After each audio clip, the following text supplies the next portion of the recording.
শবে বরাত অর্থ মুক্তির রাত। এই রাত্রিতে আল্লাহ রাব্বুল আলামিন অভাব অনটন সুখ দুঃখ ইত্যাদি থেকে মুক্তি দান করেন এবং বান্দাদেরকে গুনাহ থেকে মুক্তি পাওয়ার জন্য সুযোগ দান করেন। এই রাত্রি সম্পর্কে রাসূল সাল্লাল্লাহু আলাইহি ওয়াসাল্লাম বলেছেন, ইজা কানা লাইলাতুন নিসফি মিন শাবান ফাকুমু লাইলাহা ওয়াসুমু নাহারাহা। অর্থাৎ এর অর্থ হলো যে যখন শবে বরাতের রাত্রি এসে যায়, তোমরা সেই রাত্রিতে অর্থাৎ 14 শাবানের রাত্রিতে, দিবাগত রাত্রিতে তোমরা আল্লাহ তাআলার ইবাদতে কাটাও, নফল ইবাদত করো, নামাজ পড়ো এবং পরের দিন অর্থাৎ 15তম দিনের দিন তোমরা শবে বরাতের দিন তোমরা নফল রোজা রাখো। এতে অনেক ফায়দা রয়েছে। রাসূল সাল্লাল্লাহু আলাইহি ওয়াসাল্লাম এই হাদিসের মধ্যে কিংবা আরেকটি হাদিসের মধ্যে উল্লেখ করেছেন যে এই রাত্রিতে আল্লাহ রাব্বুল আলামিন প্রথম আসমানে চলে আসেন।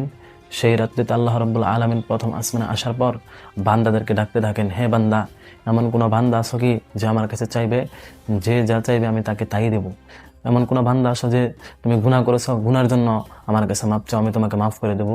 রিজিক চাও, আমি তোমাকে রিজিক দিয়ে দেবো? তোমার অমুক হাজত আছে, হাজতের জন্য দোয়া করো, সেই হাজত আমি তোমাকে পূরণ করে দেবো।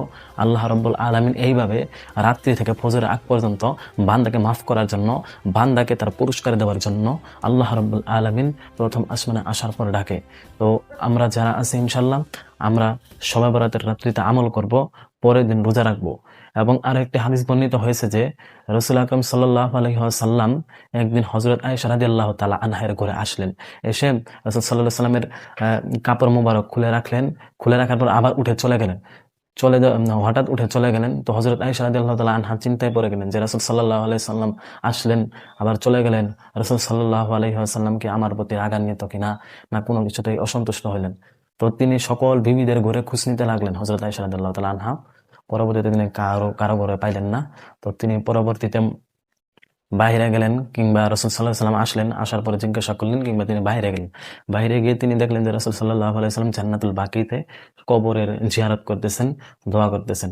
তো রাসূল সাল্লাল্লাহু আলাইহি ওয়াসাল্লাম কে এই অবস্থায় দেখে হযরত আয়েশা রাদিয়াল্লাহু তাআলা আনহা যখন ঘরে আসলেন এবং রাসূল সাল্লাল্লাহু আলাইহি সাল্লাম ঘরে আসলো, আসার পর বলল যে আপনি হঠাৎ চলে গেলেন এবং হঠাৎ করে আজকে আপনি কবর জিয়ারত করলেন জান্নাতুল বাকিতে রাত্রের মধ্যে।